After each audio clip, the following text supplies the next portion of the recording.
ఉంటుంది. ఇక్కడ మక్కా మసీదు ఉంటుంది, కులీ కుతుబ్ షా కాలంలో వచ్చినటువంటి మసీదు.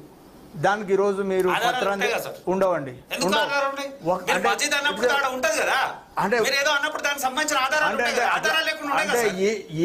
ప్రతి ఆస్తులు అంటే ఇటీవల మిత్రమా ఇటీవల కాలంలో కూడా రికార్డు లేకుండా రిజిస్ట్రేషన్ కానటువంటి వాటిని కూడా రెగ్యులరైజ్ చేస్తామని ప్రభుత్వాలు అనేక సార్లు నోటిఫికేషన్లు ఇచ్చి సాదా బైనామాలు అంట.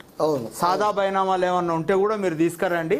అవి దొరకకపోతే మీరు ఆక్యుపెన్సీలో ఉన్నారో లేదో చూసుకొని సివిల్ డిస్ప్యూట్లలో రెగ్యులరైజ్ చేసినటువంటి దాఖలాలు ఉన్నాయి, ఇంటి నంబర్ల పైన చేసినటువంటివి ఉన్నాయి.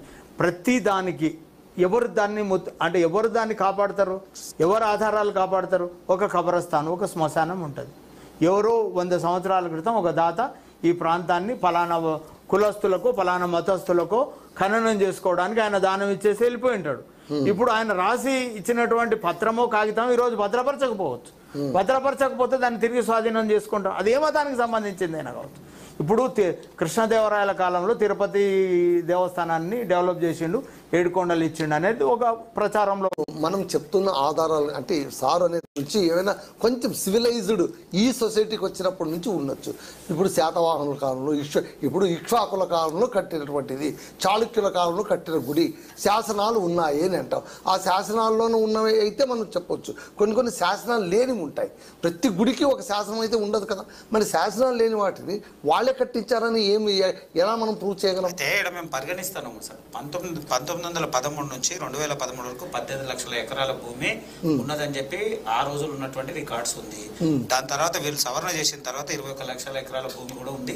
దాన్ని కూడా మేము పరిధిలోకి తీసుకున్నటువంటి దాఖలాలు ఉన్నాయి.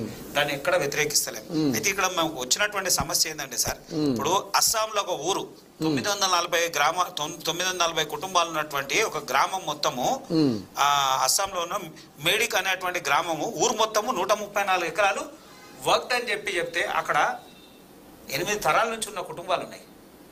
దాన్ని వర్క్ ఆస్తి అని అంటారు. చెప్పంగానే కుదరదండి. ఇప్పుడు మనం ల్యాంగ్వేజ్ ఇంత పెద్ద ఆస్తి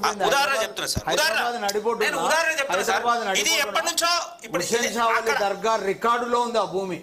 రికార్డ్స్ ఉన్నప్పుడు ఖచ్చితంగా ప్రభుత్వం భద్రపరుస్తుంది. దాన్ని డిజిటలైజ్ చేస్తున్నాము, మేము దాన్ని డిజిటలైజ్ చేస్తున్నాము, రికార్డ్స్ అన్ని పొందుపరుస్తాము, అకౌంట్స్ అన్ని సబ్మిట్ చేయాలి, ఉన్నటువంటి లావాదేవీలన్నీ పారదర్శకంగా జరగాలనేది కదా మా బిల్లు. మేము ఎవరి అద్రగణంగా తీసుకోవాలని అనుకుంటలేము కదా. మీరు కూడా ఎవరు అద్రగణంగా తీసుకోకండి చెప్తా ఉన్నాము. గురుద్వారాస్తుల్ని పెడతారా మీరు? టీటీడీలో అన్య మతస్తుల్ని పెట్టడానికి మీరు ఒప్పుకుంటారా?